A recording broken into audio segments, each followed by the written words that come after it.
এই বাংলাদেশের সম্পদ বেচে ক্ষমতায় আসতে হবে, শেখ মুজিবের মেয়ে কখনো সেটা চায় না। আমার বাবা কারো কাছে মাথা নত করেনি, আমিও করি না। যে দেশের সম্পদ বেচে দিয়ে ক্ষমতা আসতে হবে, ওই রাজনীতি আমি করি না, একটা নীতি দিয়ে করি।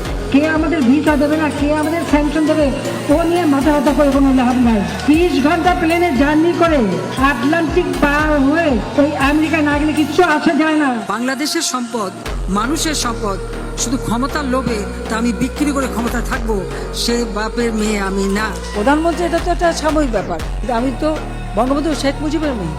আমি দেশও বেছি না, দেশের স্বার্থ বেছি না। আমি সবসময় দেশের স্বার্থ রক্ষা করেই চলি। তার জন্য অনেকবার ক্ষমতা আসতেও পারিনি, আমার কিচ্ছু আসে যায় না।